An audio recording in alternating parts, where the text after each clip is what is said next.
ಎಲ್ಲ ಒಂದು ಪ್ರಥಮ PUC ವಿದ್ಯಾರ್ಥಿಗಳಿಗೆ ಟ್ರೂ ಸಿಕೆ ಅಫಿಷಿಯಲ್ ಚಾನಲ್ಗೆ ಸ್ವಾಗತ. ನಾನು ಚೇತನ್ ಸಿಕೆ. ಇವತ್ತಿನ ಈ ಒಂದು ವಿಡಿಯೋದಲ್ಲಿ ನಿಮಗೆ ಪ್ರಥಮ ಟೆಸ್ಟು ಅಂದರೆ ಪ್ರಥಮ ಕಿರು ಪರೀಕ್ಷೆ ಫಸ್ಟ್ ಯೂನಿಟ್ ಟೆಸ್ಟ್ನ ಕ್ವಶನ್ ಪೇಪರ್ ನೋಡೋಣ. ಕನ್ನಡ ವಿಷಯದ ಪ್ರಶ್ನೆ ಪತ್ರಿಕೆ ನೋಡೋಣ. ವಿಡಿಯೋ ಕೊನೆವರೆಗೆ ನೋಡಿ, ಯಾಕಂದರೆ ಈ ಒಂದು ಪ್ರಶ್ನೆ ಪತ್ರಿಕೆ ತುಂಬ ಹೆಲ್ಪ್ ಆಗ್ತದೆ. ಯಾಕಂದರೆ ಇಲ್ಲಿರೋ ಕೆಲವೊಂದು ಕ್ವಶನ್ನು ನಿಮಗೆ ರಿಪೀಟ್ ಆಗ್ತವೆ, ನಿಮ್ಮ ಟೆಸ್ಟಲ್ಲಿ ರಿಪೀಟ್ ಆಗ್ತವೆ. ಮತ್ತು ಇಲ್ಲಿ ಯಾವ ಪ್ಯಾಟರ್ನಲ್ಲಿ ನಿಮಗೆ ಕ್ವಶನನ್ನು ಕೇಳ್ತಾರೆ, ಎಕ್ಸಾಮಲ್ಲಿ ಯಾವ ಪ್ಯಾಟರ್ನಲ್ಲಿ ಕ್ವಶನ್ ಕೇಳ್ತಾರೆ.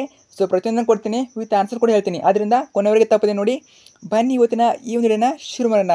ಅದಕ್ಕೆ ಮುಂಚೆ ನೀವು ಒಂದು ಇಂಪಾರ್ಟೆಂಟ್ ಕೆಲಸ ಮಾಡಬೇಕು. ಅದೇನಂತಂದರೆ, ಹೊಸದಾಗಿ ವಿಡಿಯೋ ನೋಡ್ತಾ ಇದ್ದೀರಾ ಅಥವಾ ಚಾನಲ್ ಹುಡುಕಾರೋ ಸಬ್ಸ್ಕ್ರೈಬ್ ಹಾಕೊಂಡಿಲ್ಲ, ಮಿಸ್ ಮಾಡಿರೋ ಚಾನಲ್ ಸಬ್ಸ್ಕ್ರೈಬ್ ಹಾಕೊಳ್ಳಿ. ಯಾಕೆ ಮಾಡಬೇಕು ಅಂದರೆ, ನಿಮಗೆ ಯಾವುದೇ ಎಕ್ಸಾಮ್ ಇರಲಿ, ಅದು ಟೆಸ್ಟ್ ಆಗಿರಲಿ, ಅರ್ಧ ವಾರ್ಷಿಕ ಆಗಿರಲಿ, ವಾರ್ಷಿಕ ಆಗಿರಲಿ, ಸೊ ಎಲ್ಲ ಎಕ್ಸಾಮ್ಗೆ ಎಲ್ಲ ಕ್ವಶನ್ ಪೇಪರ್ಗಳು ಇದೇ ಒಂದು ಚಾನಲ್ ಆಗ್ತೀವಿ. ಮತ್ತು passing package, scoring package, fix questions ಅವೇ ಬರುವಂಥ ಫಿಕ್ಸ್ ಅವೇ ಬರ್ತವೆ. ಮತ್ತು ನಿಮಗೆ ಇಂಪಾರ್ಟೆಂಟ್ ಕ್ವಶನ್ಸು ಪ್ರತಿಯೊಂದು ವಿಡಿಯೋಗಳು ಇದೇ ಒಂದು ಚಾನಲ್ ಹಾಕೋದ್ರಿಂದ ಸೊ ಯಾರು ಕೂಡ ಮಿಸ್ ಮಾಡ್ಕೋಬೇಡಿ. ತಪ್ಪದೆ ಸಬ್ಸ್ಕ್ರೈಬ್ ಮಾಡ್ಕೊಳ್ಳಿ. ಮತ್ತೊಮ್ಮೆ ಹೇಳ್ತಾ ಇದ್ದೀನಿ, ಯಾರು ಮಾಡ್ಕೋತಿರೋರಿಗೆ ಪ್ರತಿಯೊಂದು ವಿಡಿಯೋ ಸಿಗ್ತು ಬರ್ತಾಯ್ತಾ. ಸೊ ತಪ್ಪದೆ ಮಾಡ್ಕೊಳ್ಳಿ. ಮತ್ತು ವಿಡಿಯೋನ ಲೈಕ್ ಮಾಡಿ, ನಿಮ್ಮೆಲ್ಲ ಫ್ರೆಂಡ್ಸ್ ಹತ್ರ ಶೇರ್ ಮಾಡಿ. ಎಲ್ಲ ಫ್ರೆಂಡ್ಸ್ ಆದರೆ ನಿಮಗೆ ಖಂಡಿತ ಶೇರ್ ಮಾಡಿ. ಓಕೆ, ಬನ್ನಿ ಇವತ್ತಿನ ಈ ಒಂದು ವಿಡಿಯೋನ ಶುರು ಮಾಡೋಣ. ಮೊದಲಾಗಿ ತುಂಬ ಜನ ಕೇಳ್ತಾ ಇದ್ದೀರಾ, ನಮಗೆ ಕ್ವಶನ್ ಪೇಪರ್ ಅಂತ ನೋಡಿ. ಇಲ್ಲಿ ಒಂದು ಮಾಡಲ್ ಕೊಟ್ಟಿದ್ದೀನಿ, ಅರ್ಥ ಆಯ್ತಾ. ಇದು ಬಂದ್ಬಿಟ್ಟು ಹೋದ ವರ್ಷದೊಂದು ಮಾಡಲ್, ಇದು ಅರ್ಥ ಆಯ್ತಾ. ಸೊ ಇಲ್ಲಿ ಯಾವ ಪ್ಯಾಟರ್ನಲ್ಲಿ ಕ್ವಶನ್ ಕೇಳ್ತಾರೆ, ಅದೇ ಪ್ಯಾಟರ್ನಲ್ಲಿ ನಿಮಗೆ ಎಕ್ಸಾಮಲ್ಲಿ ಕ್ವಶನ್ ಕೇಳ್ತಾರೆ. ಇದು ಬಂದ್ಬಿಟ್ಟು ನಾನು ಸ್ವಲ್ಪ ಫಾಸ್ಟಾಗಿ ಹೇಳ್ತಾ ಇರ್ತೀನಿ, ಪಾಸ್ ಮಾಡಿಟ್ಟು ನೋಡ್ಕೊಳ್ಳಿ ನೀವು. ಇದು ಬಂದ್ಬಿಟ್ಟು ಗರಿಷ್ಠ ಅಂಕಗಳು 40 ಮಾರ್ಕ್ಸಿಗೆ ನಿಮಗೆ ಎಕ್ಸಾಮ್ ಇರ್ತದೆ, ಅಂದರೆ ಟೆಸ್ಟ್ ಆದರೆ ಇರ್ತದೆ. ಇದಕ್ಕೆ ಇಂಟರ್ನಲ್ ಇರ್ತದೆ ನಿಮಗೆ, ಅರ್ಥ ಆಯ್ತಾ. ಇದು ಎಕ್ಸಾಮು ಜಸ್ಟ್ ಟೆಸ್ಟ್ ಮಾತ್ರವಲ್ಲ, ಈ ಒಂದು ಮಾರ್ಕ್ಸು ನಿಮ್ಮ ಇಂಟರ್ನಲ್ ಮಾರ್ಕ್ಸಿಗೆ ಕನ್ಸಿಡರ್ ಮಾಡ್ತಾರೆ, ಅರ್ಥ ಆಯ್ತಾ. ಈ ಒಂದು ಮಾರ್ಕ್ಸ್ಗಳು ನಿಮ್ಮ ಆಂತರಿಕ ಅಂಕಗಳು 20 ಏನು ಕೊಡ್ತಾರಲ್ವಾ, ಎಕ್ಸಾಮ್ನಲ್ಲಿ 20 ಕೊಡ್ತಾರಲ್ಲ. ಸೊ ಫೈನಲ್ ಎಕ್ಸಾಮ್ನಲ್ಲಿ ಆ 20 ಅಂಕಗಳಲ್ಲಿ ಇದು ಕೂಡ ಮ್ಯಾಟರ್ ಆಗುತ್ತೆ, ಅರ್ಥ ಆಯ್ತಾ. ಚೆನ್ನಾಗಿ ಓದ್ಕೊಳ್ಳಿ ಮತ್ತು ಚೆನ್ನಾಗಿ ಎಕ್ಸಾಮ್ ಬರೀರಿ.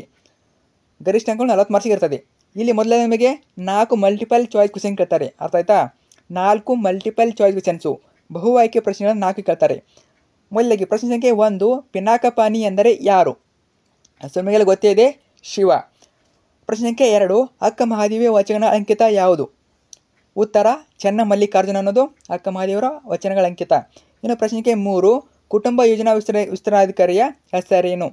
ನಿಮಗೆ ಯಾವ ರೀತಿ ಕೊಡ್ತಾರೆ, ಕನ್ಫ್ಯೂಸ್ ಮಾಡ್ತಾರೆ ಸ್ವಲ್ಪ ನಿಮಗೆ, ಅರ್ಥ ಆಯ್ತಾ. ಯಾರು ಚೆನ್ನಾಗಿ ಓದ್ಕೊಂಡಿರ್ತಾರ ಅವರು ಈಸಿಯಾಗಿ ಬರೀಬೋದು. ಯಾರು? ಉತ್ತರ ನರಸಿಂಹಮೂರ್ತಿ ಅನ್ನೋದು ಆಗ್ತದೆ. ಇನ್ನು ಪ್ರಶ್ನೆ ಸಂಖ್ಯೆ 4, ಬಡ ಮಕ್ಕಳ ಪಾಲಿಗೆ ಚಾಕ್ಲೇಟ್ ಯಾವುದಾಗ್ತದೆ? ಆಪ್ಷನ್ ಇ, ಸೀಕು ಅಂತ ಆಗ್ತದೆ. ಇನ್ನು 2ನೇ ಮೇಲೆ ನಿಮಗೆ 3 ಮಾರ್ಕ್ಸಿಗೆ ಕೇಳ್ತಾರೆ. ಏನು? ಸರಿಯಾದ ಉತ್ತರವನ್ನು ಆರಿಸಿ ಬರೆಯಿರಿ. ಬಿಟಸ್ಗಳು ಕೊಟ್ಟಿರ್ತಾರೆ, ಮೇಲೆ ಬ್ರ್ಯಾಕೆಟಲ್ಲಿ ನಿಮಗೆ ಕೊಟ್ಟಿರ್ತಾರೆ, ನೋಡಿಬಿಟ್ಟು ಆರಿಸಿರಬೇಕು. ಇನ್ನು 5ನೇ ಪ್ರಶ್ನೆ ನೋಡೋಣ. ಹಲಸಿನ ಮರ ಮಾರಿದ್ದರಿಂದ ಕರಿಸಿದ್ದೇಗೌಡನಿಗೆ ಸಿಕ್ಕ ಹಣ ಎಷ್ಟು? 250 ರು. ತುಂಬ ಟಫ್ ಇರೋದಿಲ್ಲ, ಮೇಲೆ ಆನ್ಸರ್ ಇರ್ತವೆ. ಸ್ವಲ್ಪ ವಿಚಾರ ಮಾಡಿದರೆ ನಿಮಗೆ ಎಲ್ಲ ಆನ್ಸರ್ ಗೊತ್ತಾಗ್ತದೆ, ಅರ್ಥ ಆಯ್ತಾ. ಇನ್ನು ಗ್ರಾಮದ ಅಧಿದೇವತೆ, ನಿಮಗೆಲ್ಲ ಗೊತ್ತಿದೆ, ಅಧಿದೇವತೆ ಅಂತ ಬಂದಾಗ ನಾಗಮ್ಮ ಅನ್ನೋದು ಬರ್ತದೆ. ಇನ್ನು ನೀರಿಗಾಗಿ ಕರಿಯ ಡ್ಯಾಶನ್ನು ತರುತ್ತಿದ್ದ ಯಾವುದು? ಬಾನಿಯನ್ನು ತರುತ್ತಿದ್ದ. ಇಷ್ಟೇ ನೋಡಿ. ಇನ್ಮೇಲೆ ನೆಕ್ಸ್ಟ್ ಕ್ವಶನ್ನು 6ನೇ ಪ್ರಶ್ನೆ. ಇಲ್ಲಿ ಹೊಂದಿಸಿ ಬರೆಯರಿ ಕೇಳಿದರೆ ನಿಮಗೆ 3 ಮಾರ್ಕ್ಸು ಹೊಂದಿಸಿ ಬರೆಯರಿ ಕೇಳ್ತಾರೆ. ಕೆಲವೊಂದ್ಸಲ ಚೇಂಜ್ ಮಾಡ್ತಾರೆ, ನಿಮಗೆ ನಿಮ್ಮ ಕಾಲೇಜಲ್ಲಿ ಚೇಂಜ್ ಮಾಡ್ತಾರೆ. ಅವರು 4 ಕೊಡ್ಬೋದು ಅಥವಾ 2 ಕೊಡ್ಬೋದು, ಚೇಂಜ್ ಮಾಡ್ತಾರೆ. ಆದರೆ ಒಟ್ಟಿನಲ್ಲಿ ನಿಮಗೆ ಹೊಂದಿಸಿ ಬರೆಯರಿ ಕೊಡ್ತಾರೆ ಮತ್ತು ಬಿಟಸ್ಗಳು ಕೊಡ್ತಾರೆ. ಆದರೆ ಸ್ವಲ್ಪ ಹೆಚ್ಚು ಕಡಿಮೆ ಮಾಡ್ತಾರೆ. ಪ್ರಶ್ನೆ ಪತ್ರಿಕೆ ತೆಗೆಯುವಾಗ ಸ್ವಲ್ಪ ಚೇಂಜಸನ್ನು ಮಾಡ್ತಾರೆ, ಅರ್ಥ ಆಯ್ತಾ. ಸೊ ಇದೇ ರೀತಿ ಇರ್ತದೆ ಅಂತ ಹೇಳೋಲ್ಲ, ಸ್ವಲ್ಪ ಚೇಂಜಸನ್ನು ಮಾಡ್ಬೋದು. ಆಲ್ಮೋಸ್ಟು ಸೇಮ್ ಇದೇ ರೀತಿ ಇರ್ತದೆ. ಕ್ವಶನ್ ಚೇಂಜ್ ಆಗ್ತವೆ, ಅರ್ಥ ಆಯ್ತಾ. ಕ್ವಶನು ಕೆಲವಷ್ಟು ಸೇಮ್ ಇರ್ಬೋದು, ಕೆಲವಷ್ಟು ಚೇಂಜ್ ಆಗ್ತವೆ. ಹೊಂದಿಸಿ ಬರೆಯಿರಿ. ಒಂದನೇದು ಗದಾಯುದ್ಧ, ವಚನಗಳು, ರಗಳೆ ಕವಿ. ಗದಾಯುದ್ಧ ಅನ್ನೋದು ಯಾರು ಬರೆದವರು? ಸೊ ನಿಮಗೆಲ್ಲ ಗೊತ್ತಿದೆ, ಗದಾಯುದ್ಧ ಯಾವ ಕೃತಿ, ಯಾರ್ದು ಕೃತಿ? ರನ್ನ ಕವಿಯ ಕೃತಿ, ಅರ್ಥ ಆಯ್ತಾ. ಸೊ ತುಂಬ ಟಫ್ ಇರೋದಿಲ್ಲ, ತುಂಬ ಈಸಿ ಕ್ವಶನ್ ಇರ್ತವೆ. ಇನ್ನು ವಚನಗಳು ಅಂತ ಬಂದಾಗ ನೀವೆಲ್ಲ ಓದಿದ್ದೀರಾ, ಅಲ್ನ ಪ್ರಭು ವಚನಗಳು, ಅರ್ಥ ಆಯ್ತಾ. ಆದ್ದರಿಂದ ಅಲ್ನ ಪ್ರಭು ಅನ್ನೋದು ಕರೆಕ್ಟ್ ಆನ್ಸರು. ಇನ್ನು ರಗಳೆ ಕವಿ ಯಾರು? ನೀವಾದ್ರೆ ಕಮೆಂಟ್ ಮಾಡಿ, ಅರ್ಥ ಆಯ್ತಾ. ಕಮೆಂಟ್ ಮಾಡಿ ನೋಡೋಣ ಎಷ್ಟು ಜನ ಕಮೆಂಟ್ ಮಾಡ್ತೀರಂತ, ಕಮೆಂಟ್ ಆದ್ರೆ ಮಾಡಿ. ಇನ್ನು 2ನೇ ಮೇನಲ್ಲಿ ಕೆಳಗಿನ ಪ್ರಶ್ನೆಗಳಿಗೆ 2ಕ್ಕೆ ನಿಮಗೆ ಚಾಯ್ಸ್ ಕೊಡ್ತಾರೆ. ನೀವು SSLC ಯಾವ ರೀತಿ ಚಾಯ್ಸ್ ಕೊಟ್ಟಿದ್ರು, 10th ಯಾವ ರೀತಿ ಚಾಯ್ಸ್ ಕೊಟ್ಟಿದ್ರು, ಅದೇ ರೀತಿ ಇಲ್ಲಿ ಕೂಡ ಚಾಯ್ಸ್ ಕೊಡ್ತಾರೆ. ಇಲ್ಲಿ ಸ್ವಲ್ಪ ಡಿಫ್ರೆಂಟ್ ಇರ್ತದೆ, ಅರ್ಥ ಆಯ್ತಾ. ಇನ್ನೂ ಕೂಡ ನೀವು ಫಸ್ಟ್ ಎಕ್ಸಾಮ್ ಬರ್ತಾ ಇದ್ದೀರಾ, ಫಸ್ಟ್ ಟೆಸ್ಟ್ ಬರ್ತಾ ಇದ್ದಾರೆ, ನಿಮ್ಗೆ ತುಂಬ ಗೊತ್ತಿಲ್ಲ. ಅದನ್ನು ಮುಂದೆ ಹೇಳ್ತೀನಿ ನೋಡಿ. ಮೊದಲಾಗಿ ಯಾವ ರೀತಿ ಕೊಡ್ತಾರೆ ಅಂದರೆ, ಕೆಳಗಿನ ಪ್ರಶ್ನೆಗಳಲ್ಲಿ 2ಕ್ಕೆ 2, 3 ವಾಕ್ಯದಲ್ಲಿ ಉತ್ತರಿಸಿ. ಇಲ್ಲಿ 3 ಕೊಟ್ಟಿದ್ದಾರೆ, ಈ 3ರಲ್ಲಿ 2 ಮಾತ್ರ ಇರಬೇಕು, ಅರ್ಥ ಆಯ್ತಾ. ಟೋಟಲಾಗಿ 4 ಮಾರ್ಕ್ಸು, ಪ್ರತಿಯೊಂದಕ್ಕೂ 2 ಮಾರ್ಕ್ಸ್ ಕೊಟ್ಟಿದ್ದಾರೆ. 2 ಮಾರ್ಕ್ಸಿನ ಪ್ರಶ್ನೆಗಳು, ಅರ್ಥ ಆಯ್ತಾ. ಜಸ್ಟ್ ನೀವು 2 ಮಾತ್ರ ಇರಬೇಕು, ಅರ್ಥ ಆಯ್ತಾ. ಅವರು 1 ಚಾಯ್ಸ್ ಕೊಟ್ಟಿರ್ತಾರೆ, ನಿಮಗೆ ಯಾವ 2 ಬರ್ತವೆ, ಯಾವ ನಿಮಗೆ ತುಂಬ ಈಸಿ ಅನಿಸ್ತವೆ ಅವು 2 ಬರೀಬೇಕು. ಪ್ರಶ್ನೆ 7, ದುಶಾಸನನು ಅನ್ನನಿಗೆ ತುರಿದ ವಿನಯಶೀಲತೆ ಯಾವುದು? ಇನ್ನು ಪ್ರಶ್ನೆ ಸಂಖ್ಯೆ 8, ಕೈದು ಕಾಳೂರುಗಳಿಗೆ ಏನೇನು ಇರುವುದಿಲ್ಲ? ಇನ್ನು ಪ್ರಶ್ನೆ ಸಂಖ್ಯೆ 9, ಶಿವಲಿಂಗವನ್ನು ಯಾವ ಯಾವ ಹೂಗಳಿಂದ ಚೆನ್ನಯ್ಯ ಸಿಂಗರಿಸುತ್ತಿದ್ದನು? ಕೆಲವೊಂದ್ಸಲ ಏನು ಮಾಡ್ತಾರೆ ಅಂದರೆ ನಿಮ್ಮ ಎಕ್ಸಾಮ್ನಲ್ಲಿ ನಿಮ್ಮ ಕಾಲೇಜಲ್ಲಿ ಕೆಲವಷ್ಟು ಪಾಠಗಳನ್ನ ಕಡಿಮೆ ತಗೊಂಡಿರ್ತಾರೆ, ಅರ್ಥ ಆಯ್ತಾ?